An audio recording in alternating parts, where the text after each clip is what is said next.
because where I'm at, there's actually a tornado watch, but I've been watching the watch, and the watch hasn't become a warning. So we're gonna keep it. We're gonna try it out. If you lose connection, I mean that's probably why. Um, Hopefully my internet doesn't go out, and hopefully I don't think it picked that up, but there's some thunder there.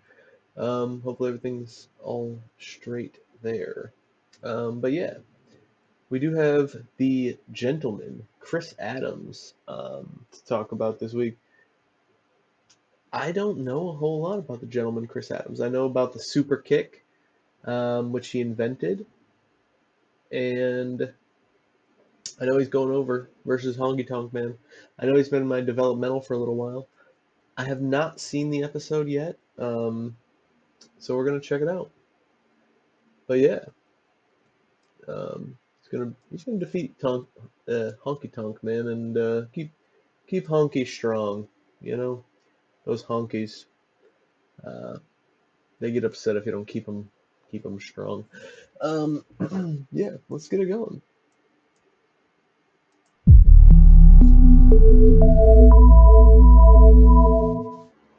Or what about wrestling here? I find the wrestling here is a lot rougher, kicking, punching, a lot more, I guess you call it dirtiness, Adams with that super kick, that caught him, that's his move.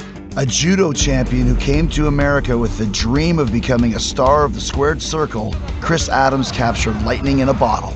The stardom that Chris Adams got at World Class Championship Wrestling, because you got to realize, on that level that Chris Adams was here, you were a big star everywhere. The gentleman from England, Chris Adams. Chris was the perfect gentleman over there. With his athleticism, determination, and charm, Chris had all the tools to become a megastar. My dad in Dallas was an A-list celebrity. It was impossible to go anywhere. He had this thing with Steve Austin where he trained Steve. Steve was going to make it in wrestling. But behind the curtain, Chris's most challenging opponent was himself. Life got in his way a lot of times. Sometimes Chris probably got in his own way. When he get a drink, man, Chris just turned into a different person, man. He didn't give a damn about nobody or nothing. Basically looking for you to say something that upsets him. He was definitely a Jekyll and Hyde. From Jekyll to Hyde. I'm telling you, it was Jekyll and Hyde. But alcohol brought out something that destroyed it. One man with two personalities on a downward spiral. Chris got drunk, got belligerent. He just started beating the hell out of him. There was a gun. We were friends. I was best man at his wedding. It was a bad situation. It was a nightmare.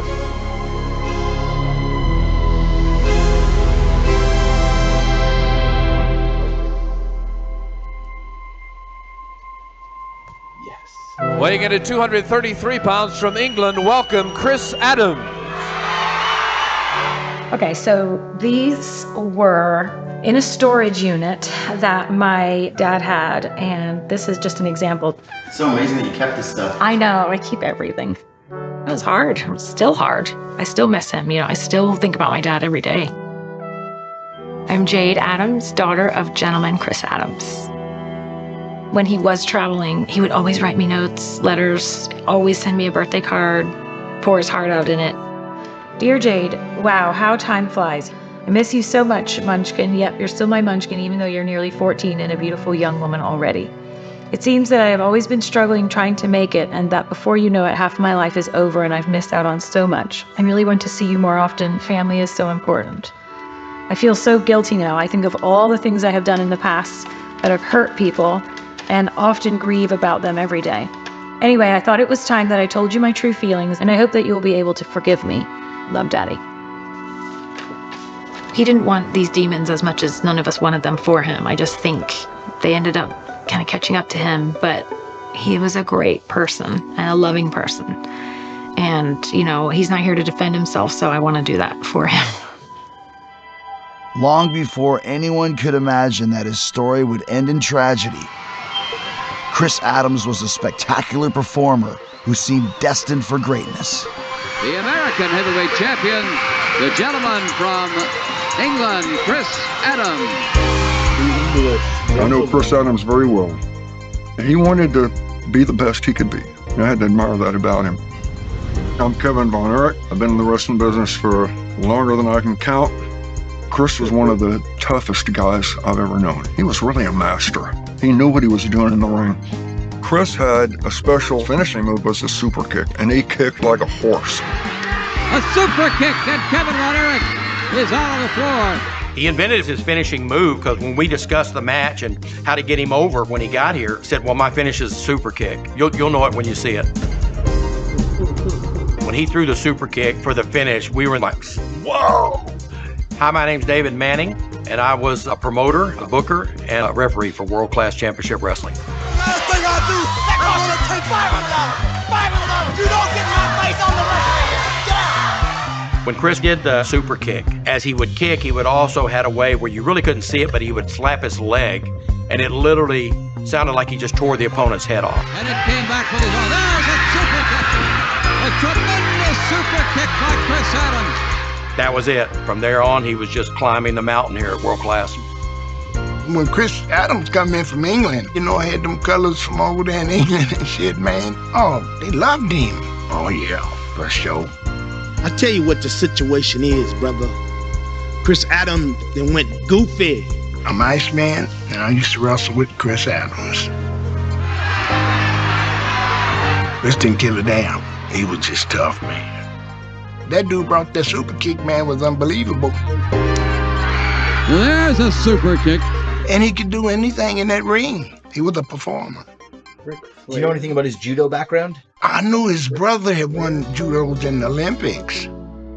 My brother and I, we were both introduced into judo very early age, and it was very much our life.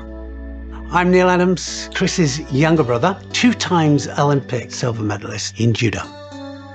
Judo has been the backbone of our family for a very long time. And this is where my career as a professional wrestler really first began too, because I had 14 years of hardcore judo. Chris was a great fighter. Whatever he did, he wanted to be the best, and I think he got to a stage where he knew he couldn't go all the way to Olympics and World Championships, and so he kind of changed direction. World of Sport Wrestling, which was the British wrestling group, they approached him, and that's how it started. Well, of course, it was Big Daddy, Giant Haystacks, Mick McManus, and then black belt Chris Adams came into the fold. I ask you to welcome that very popular young star, black belt Chris Adams. His good looks helped, but also he was a showman and he could charm anybody. he could really turn it on. I was 19 and my friend and I was at the bar and he just walked straight up to me and said, "My name is Chris Adams." My name is Jeannie Clark. I was the girlfriend of Chris Adams. I thought a very good-looking guy, had really cute dimples. I said to my friend, he looks a little bit like Paul McCartney, and gave me his phone number. I think I'd moved in with him within a month. Eager to glamorize and elevate his TV image, Chris recruits Jeannie to join his act. He came up with an idea that I would be his second.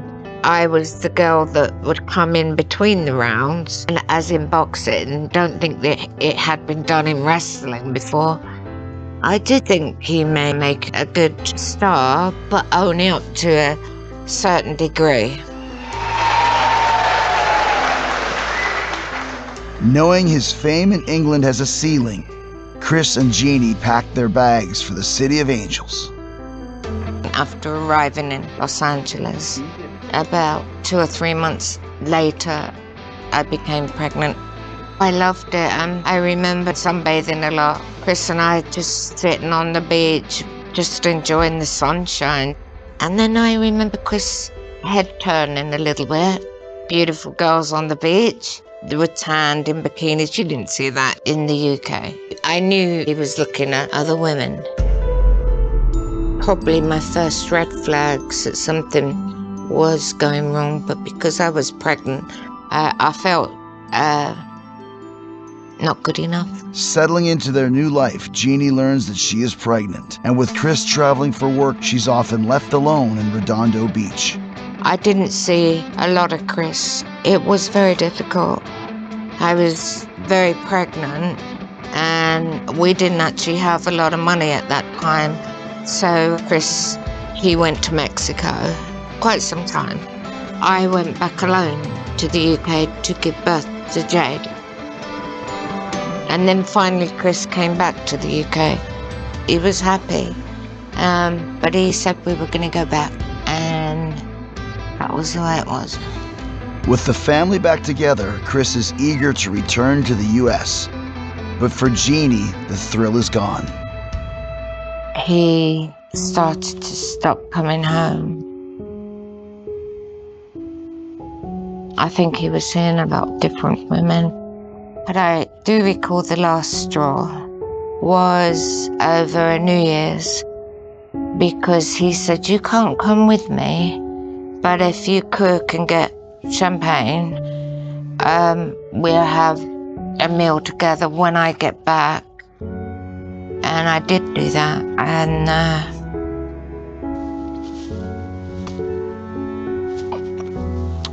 give me a sec. He came home 3 days later. I did not want to share my boyfriend, and the relationship was over. But remained amicable after the fact as friends, but I did not want a romantic relationship. Yeah, he just said he wanted me to come to Dallas, and we both looked after Jade. My mom and my dad were separated when I was a baby. So when I lived in Dallas, I saw him every weekend. Welcome to World Class Championship Wrestling. You're going to meet the newcomer from England, the former British Empire champion, Chris Adams. Very glad to meet you, Chris. Welcome to Texas. Thank you. Well, at last I've made it to Texas. Based out of Dallas, Texas, World Class Championship Wrestling is one of the hottest and most popular wrestling companies in the world. When Chris came to the market here in Dallas, we had Iceman King Parsons here. We had 3 Von Erichs. We had the fabulous Freebirds. So you had to be exceptional to be able to draw the crowd and everything else to take one of those slots. It was on par with the Dallas Cowboys, and people loved it. It was incredible in this area especially. Hi, I'm James Beard. I've been in the wrestling business about 40 years. It's not an easy job, as you can tell. It gets kind of rough in there sometimes. Up and over. Chris was incredibly athletic and can move like a cat. The kip-ups and the dives and the super kick. There's a super kick. He was on par with the Von Erichs, really. If you're on par with the Von Erichs, you're pretty much godlike. A tremendous roar for Chris Adams, a gentleman from England. He had the charisma, he had the looks, and he was a good worker. But there was a way with Chris Adams that he could be from Jekyll to Hyde. Now, when you people see this, I just want you to see the fire and the wildness in my eyes. I'm gonna tell you, professional wrestlers are usually ex-bullies from high school. Chris was like that too. In Dallas, when he first got in the territory, a guy would drive with him to the towns, and the guy got lost once. And we have a rule in World Class, you're at the show an hour before the show. If you're not there, then there's problems. Well, Chris was late. He blamed it on the guy that was driving him. When you pissed Chris off, his eyes would shine red. Like a light was on in there. And he choked him almost to death. Chris almost killed him. He goes, well, Kev, some people are hardliners. Kev, I don't want him to do it again. That's Chris without being drunk. It scared a lot of people. Chris gave off an aura, like this guy's out of control. You know, he may hurt other people too.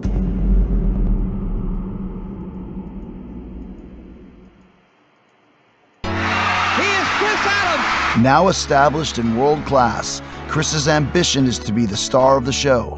But in a company crowded with fan favorites, the path to stardom is to become a standout villain. Any territory you go in to where you got the promoter's sons, they're always going to be the top. Usually every week, the main event was always one of the Von Erichs taking on whoever the heel was. We tied Chris up with Gino Hernandez. Gino and Chris actually had discussed it themselves. This was a way to shift to be the main event. Chris Adams and Kevin Von Erich ready to go against Jake the Snake Roberts and Gino Hernandez. It was a tag team match, and then Chris turned on Kevin during the match.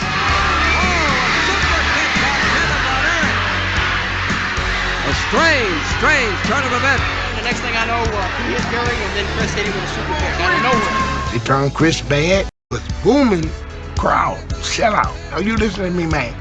Everywhere. They turned over 3,000 people away, man. He was happier because he was making more money. He had a red Corvette, nice condo. Chris Adams and Gino Hernandez. See you guys. Well, my dad lived on Lover's Lane, and Gino Hernandez lived in the same apartment complex. Everywhere they went, there was always people following them, you know, wanting to have a fun time. Teaming with Gino Hernandez has elevated Chris to the main event scene in world class. But along with the money and the fame, stardom introduces Chris to a new world of dangers and temptations. San Antonio, after the matches, we all went to the Best Western up on the 3rd floor, man. They had 3 rooms. They had 2 tables in each room. I'm talking about bricks of cocaine, weed. Then the next room, they had pills and everything. They had a pyramid bill, Jack Daniels for the Freebirds. Then they had my champagne over there, you know what I'm saying? They said, and then they had a cop on each door. I say, how the they doing all this dope, and then these police out there, they getting the police officers $1,000 a piece, man. Police just turn their head, man. And women, unbelievable. You get more pussy on accident than you did on purpose. You hear me? I'm just keeping it real, man. Chris and Gino outside of the ring was always a dangerous situation. It'd be like you lit a fuse. The question is, when's it going to explode? I mean, we're into sports cars, we're into fast cars, faster women, and fast life. I'm glad that they were good friends, but obviously, you know, it's sad, isn't it? You know, what happened? Hernandez's real name is Charles Wolf, was only 29 years old. The popular wrestling star's badly decomposed body was discovered late last night at his home in Highland Park. He had apparently been dead for several days. On February 2nd, 1986, Gino Hernandez dies of what was ruled as a cocaine overdose. It blew me away, man. That blew me the away. What has happened is a tragedy. He was a great competitor, one-time American heavyweight champion, several times Texas heavyweight champion. When you talk about someone like Gino Hernandez, man who lived the life in the fast lane and loved the life in the fast lane. In the wake of Gino's death, Chris's use of drugs and alcohol begins to worry those closest to him. Sometimes he'd phone me and I'd know if he'd had too much to drink. I really worried about that. I say, you need to calm down if you can, brother. Chris was Chris until alcohol got involved. And then it was Chris the Demon, and he would get mean, and he could get vicious. In Israel, it happened, and I'll never forget, I get a call from the local promoter there, and he's like, you gotta get over here, you gotta get over here. Chris got in an argument with the bartender, and he super kicked him in the side of the head, and it knocked his eye out. I mean, his eye literally came out. Despite the escalation of Chris's drinking and bar fighting, he strikes up a new relationship with a woman named Toni Collins. There was always a bar we would stop at in Fort Worth that gave us free alcohol for the publicity if we'd all come by there after the matches. And that's actually where he met Toni. One thing led to the other, and they ended up getting married. It was fast. He loved her. I know that for a fact. Toni was my brother Chris's mom. I loved her. She was like a mother to me. She was absolutely amazing. An extra kick too. Here we go. Oh, hey. I think my dad met his match with her for sure. My name is Chris Adams Jr. I am Gentleman Chris Adams' son. My dad always said that she was a 6'4", 400-pound man trapped in the body of a 5'2", 100-pound woman. She was very strong-willed, she was very fierce, but also very kind and very loving. Within a year of meeting, Chris and Tony get married in Hawaii, but any hope that marriage might soften Chris's temper is quickly lost. We had a show in the Caribbean, and we were headed back into some kind of equipment malfunction on the plane. There was a delay for hours and hours. But ain't no air conditioner or nothing. It's just hot. People sweating and shit, so they serving drinks. Chris drank until they took off. Now they're headed back, they're in the air, and after about 2 more drinks, they cut him off, and they told him he couldn't have any more alcohol. I'm in my seat asleep, and the stewardess comes back and shakes me awake and says, "Please get your friend. He's pissed off." And Chris Adams already lit now. He said, "Get out the way, bitch."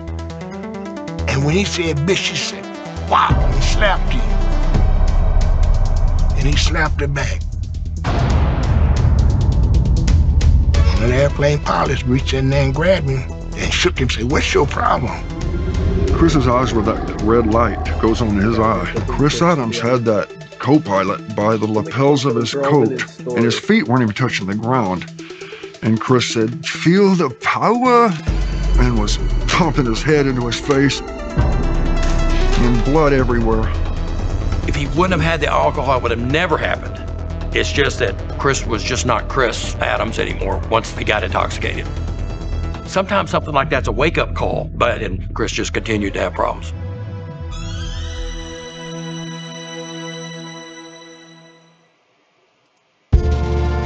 Arrested for headbutting a pilot on a flight back from Puerto Rico, Chris Adams has put the future of his career in jeopardy. It's one of those kind of situations that when you start to sober up, you realize that the magnitude of your mistake and what you've done wrong. And that was bad publicity for World Class. It didn't go away. Chris ended up getting some prison time. I think that hurt his reputation a lot once fans started finding out a little bit about that. This made national news. A wrestler headbutts pilot. We had a meeting at the office, and he told Chris, "I don't know what's going on with you, but you got to straighten up." He brought shame on us, no doubt. That's terrible. And I know that everybody enjoys a drink. Everybody likes that last drink. But you see, that's where the problem begins. I think he realized that you've got to change. That I've got to get a hold of this, and I've got to change it. With his dangerous reputation now hindering his career, Chris begins looking for new ways to capitalize on his fame. Chris was always kind of industrious and looking for a way to make something outside the business. He used, I guess, that celebrity to kind of draw people into it. Hello, everybody. This is Gentleman Chris Adams here again to give you another update on my own personalized coaching class. We'll put you on your own course that lasts anything from 9 months to 2 years. I talked him into starting the wrestling school at the Sportatorium in the day. Hello, I'm Tom Lance, and I was very good friends with Chris Adams. One of our first students was, Steve Williams, who became Stone Cold Steve Austin. The name is not Steve Williams. It's Austin. Steve Austin. And don't forget it. What Chris did with Steve, was to teach him some of the basics, some of the fundamental principles of combat. You know the story on these two. Steve Austin, an individual off the street who came into the USWA Wrestling Academy. Chris immediately recognized the promise in this young blonde, helped him develop his body a little further. I give Chris credit. He did train Steve. While training Steve Austin, Chris introduces his new friend to an old flame. I want to bring down the sexiest girl in America, the gorgeous and lovely Jeannie. What relationship does he have with you? That's none of your business, Mark. What ended up happening was my dad put my mom and Steve together to do like an angle, and then they started dating. With his ex-girlfriend now dating his top student, Chris concocts an angle designed to put him back in the main event. Jeannie comes in as the ex, and she's teaming with Steve Austin, and that turned into a pretty hot angle. You're jealous of Steve because he is a real man. My mom, my dad, my stepmom, and my stepdad all did an angle together, wrestling, and it was wild. It was not your traditional job for your parents. and working with Chris. Of course, I went through his school and I was his protege. Dude, I'd only been in the business for a few months. And I always remember, he was in control of our angle. Nobody was influencing what we did. Chris had the bottom line on that. So he was a very, very smart guy. But I'll tell you what, Austin, there's not room enough in Texas for you and I. To be honest, Chris directed every single part of that for me. He'd give me every line. I was to watch Joan Collins on Dynasty. Mourning the baby that she couldn't have. That is it, isn't it? You miserable bitch. And that was the idea of the character. Just remember, he is thinking about me. Only in wrestling could you do something like that. And when the women wrestled, it was sometimes an all-out cat fight. Genie goes after Tony. Pulling your hair, scratching eyes, slapping each other across the face, getting the kendo sticks, slapping each other. Anything that they could do to hurt each other, it was nasty sometimes. Well, neither one of us knew how to wrestle. The interviews were my favorite part. I am far superior to you. I have royal blood in my veins. She was born on a shrimp boat. She's jealous of me. She said, I can't believe you said that about me. And I said, Chris told me to say it. I'm sick and tired of you, girl. If you both don't back off, you're going to end up getting hurt. And even when you get along, there's going to be some kind of issues there that just don't jibe together. You were my #1 student. You even wear my boots to the ring. There were some issues with Steve and Chris. I think there was a little bit of Chris seeing this guy that's coming along and he's really going to be a star. And I think Steve felt like he was probably being held back a little bit. There was some real life drama going on there too. He is accompanied by Lady Blossom, the WCW World Television Champion, stunning Steve Austin. I think he was jealous that we went to WCW. I suppose he was jealous of the money. As Steve and Jeannie make the jump to the big time with WCW, Chris, frustrated, turns back to the bottle to nurse his bruised ego. When he was sober, he was, great. He was dad. He was awesome. He was there. When he started drinking, it just kind of changed. I know my mom kind of told me that's what it was like for her. When I was older, my mom would tell me they had an up and down roller coaster relationship. I think towards the beginning it was very good, and I think about halfway through it got pretty rocky. Man, just screaming and yelling, it was intense, especially if they'd both have been drinking or something like that. Chris had told me one time they're headed home from a show, they're in his Corvette. Tony's driving, Chris in the passenger seat, and the little boy, Chris Jr., was in the back. And he said that some reason they were arguing and she had stopped on the interstate, and a semi was coming. And luckily it went around them and didn't hit them. If it would have hit them, none of them probably would have lived. And it angered him so much that's when he got physical with her, and it beat her up, and messed her up. She had to have some facial surgery. I ain't cool with that shit. But I remember it wasn't until I was much older and she had shown me some of the pictures of her where that abuse had happened and she was in the hospital for a while. I couldn't believe it. And I say all these good things about Chris, but that's heinous. That's terrible. It's disgusting. I'm just now realizing how much stuff there was. I didn't put it all together, I guess. That's terrible.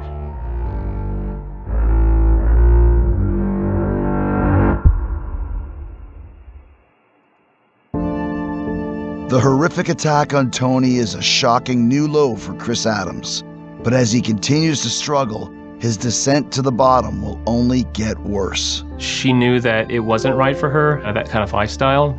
I think she knew she needed to get out.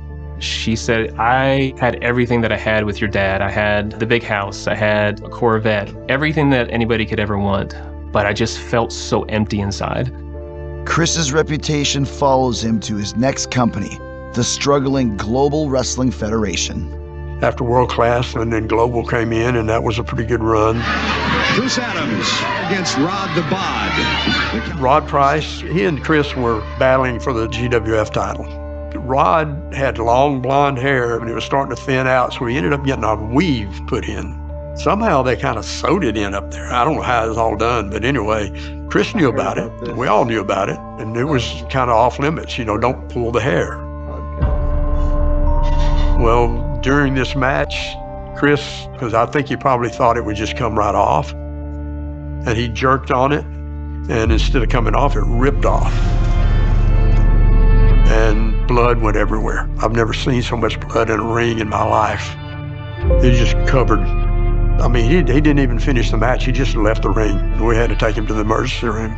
I'm almost sure it was like 200 stitches to get that all straightened out. Chris did it on purpose? Yeah, he did it on purpose, yeah. In 1997, Chris finally gets the call from WCW, at the time the most popular wrestling company in America. I think when he got that opportunity to go to WCW, he was thinking, yeah, this is going to be the thing that restarts my career. And it didn't happen. WCW was a second chance for Chris, but the matches I saw, it almost looked like they were using him to get their next star over. Watch out. Chuck. Slam City. The gentleman, Chris Adams, was interrupting a cigarette break, and he paid for it.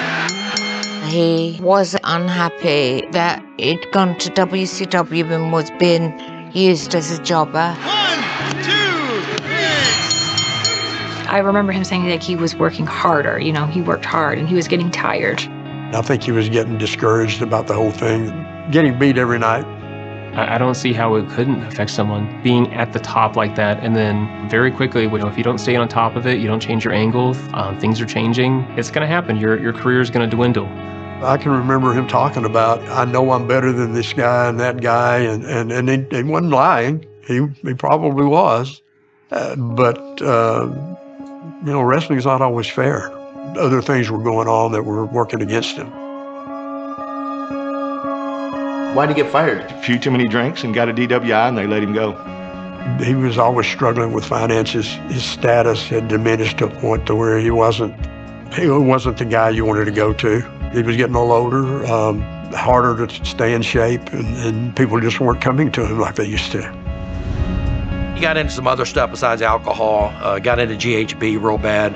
Basically, when you do GHB, if you do too much of it, you're just comatose. I don't know why anybody would want to do it. GHB was pretty popular in the day. Everybody kind of done it. It started off for bodybuilders, if you're sore and stuff, to help you work out, but I know it'd help you relax, and some also would call it the love drug too. There's a fine line of how much you can take, and it's a very dangerous drug. Broke, unable to find work, and desperate for somewhere to live, Chris moves in with a friend of Tom Lance, a local wrestling fan known as Boo Ray. Chris was going through some tough times. Boo Ray had his place. Chris was needing kind of somewhere to stay and all that, so I introduced him. Wasn't for Boo Ray, I don't know what Chris would have done.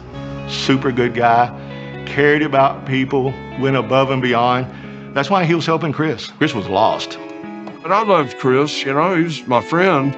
Chris was really a nice guy.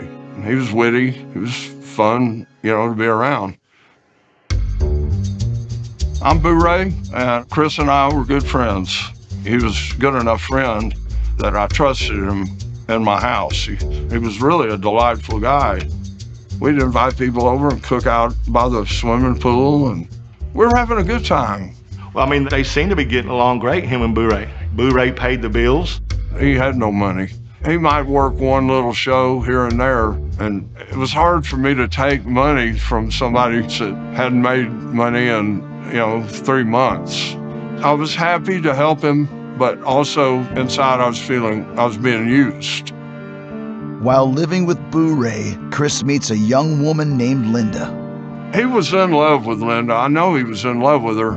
They didn't know each other all that long either, but they were, oh God, they got along so good. She was an angel, so witty and funny. She was just perfect. She seemed like very mature, very stable. I can see how Chris would find some solace in that, because I think that's what he was seeking.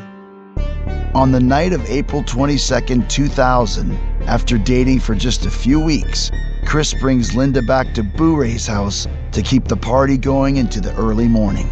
They'd been out all night. They were having a good time dancing, you know? And I said, you know what? 3's a crowd. I'm going to bed. Chris told me this the next day, that they went on and got that little bit of GHB and got 2 small glasses and just split it. I had warned Chris way before this that I did not want that GHB in the house. You know, I didn't care what else he had. That was his business. The silence, I guess, woke me up at about 4 in the morning. I came in and they were both passed out. Chris was slumped over a chair and Linda was on her back on the floor. I was trying to wake him up and I couldn't wake him up. Linda's lungs started kind of wheezing, and that's when I called Tom. He was scared to call 911 because he knew Chris would get pissed. And I was like, I don't give a call 911. They're not breathing.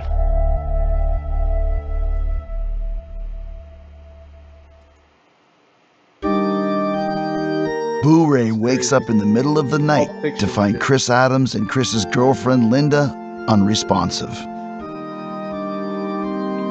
When the paramedics got there, I stayed on the phone with him, me and my wife. They're trying to wake Chris, and then they're working on Linda, and I hear them say flatline. And I was like, Boo Ray, did I just hear flatline? Because we know what that meant.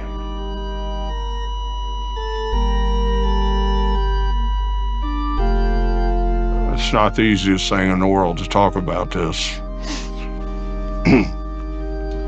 But see,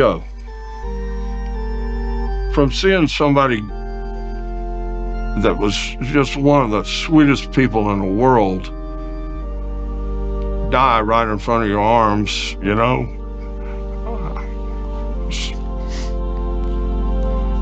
Is it Chris's fault that this happened? In my opinion, yes. He was careless.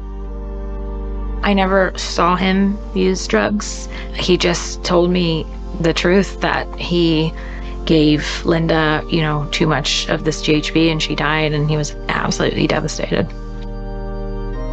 Several months later, they charged him with manslaughter. I think he definitely felt responsible for it. He was torn up about it.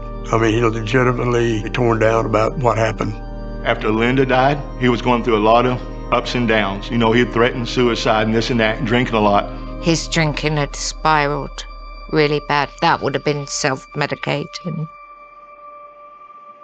I think he was just totally freaking out, wondering if he was going to get out of the manslaughter charge and going from making money to no money. You know, he was miserable inside. I kind of got away from him, really didn't want to be involved that much. And there's times when you wonder if maybe if I'd reached out, maybe I could have talked to him. I don't know. I doubt it, really, to be honest with you. I don't know how you can talk somebody out of that hole. I really don't. It's, you know, very obvious my dad had an issue with, you know, drugs and alcohol. And I just wish that someone had stepped in and said, hey, Chris, you're doing too much. I think if it had happened today, I think he might still be alive.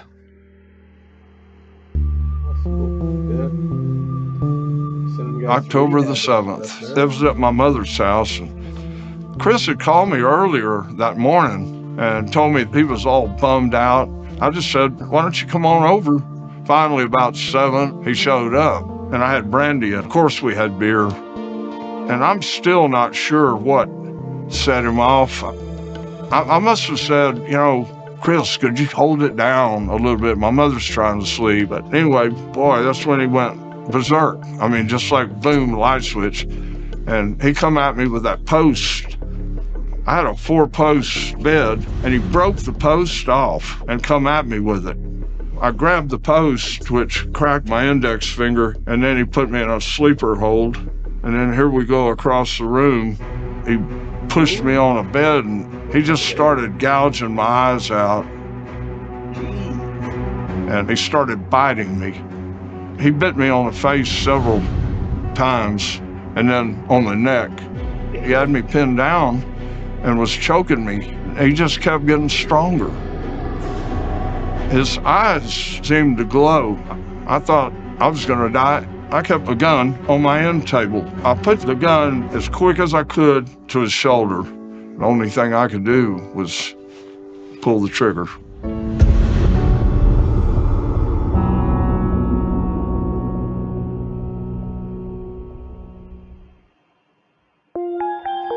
He went crazy. It was like he turned into an animal. And when I pulled the trigger, he jumped a little bit, enough to hit his heart. I was wanting to maybe wound him to where he'd, get some sense. It's hard to make decisions like that when you don't have much time to make them.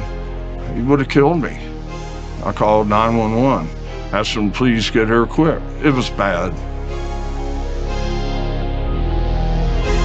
I remember that day very vividly.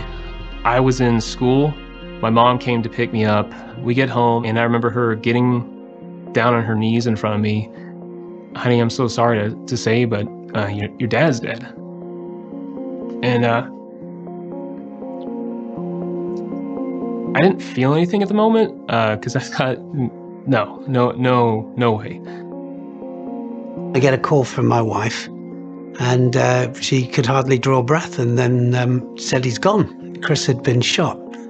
And I was, to say I was stunned as an understatement. I just sat down on the floor and I was in total shock. I was 19 when my dad died. It was very surreal. I mean, and that was the first experience I'd ever really had with a profound grief because it was my dad.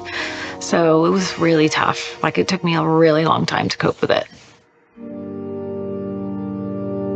The funeral, it was packed. You had ex-wrestlers that were there. You had family that came all the way from the UK.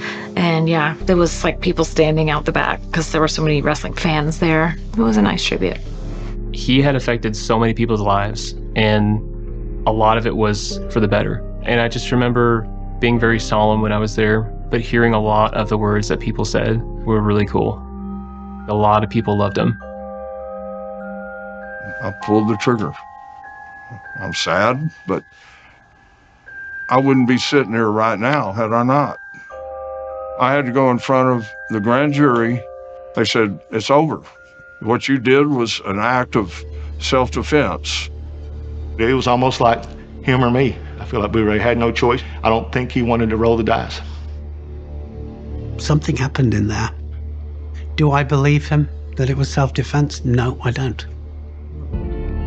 A very sad and tragic accident between two very good friends. Alcohol being the common denominator, and Bure being a victim as well because he has to live with it. So forgiveness has to be the best way forward. When you're close to somebody like that and then something crazy like that happens, whether he's trying to kill you or not, it's still taking another person's life away from them. That's not a good feeling. It's awful. It's awful. The thing about Chris that I'll never forget is just how incredibly talented he was. And it's a shame that that talent didn't lead to a longer and more fulfilled life. To me, it's just a sad story. I'll remember Chris Adams as a great wrestler in the ring, a great performer, a great athlete. But when it comes to outside of the ring, when the alcohol would kick in, it was almost like he was looking for that edge of why he could get mad at you. And he was a person that once he realized he had an alcohol problem, he didn't choose to solve it. What a dichotomy. He had a great side and he had a terrible, ugly side that really outweighed the good. But I remember the good. I want my dad to be remembered as an amazing athlete who worked really hard and as a loving father to his kids, because I think his kids were everything to him. Just wish he could be here to see how we all ended up. I think he'd be proud of us. I think he'd be proud of my brother particularly. 1, 2, 3. There was so much more to my dad than just the wild, crazy party side. There was a reason why people called him the gentleman. There's a reason why my friends over in England would always say he could sing the birds out of the trees. You know, he was very charming. He was very loving. He was a kind father. I want people to remember him as that person, as not just Gentleman Chris Adams, but as Chris Adams.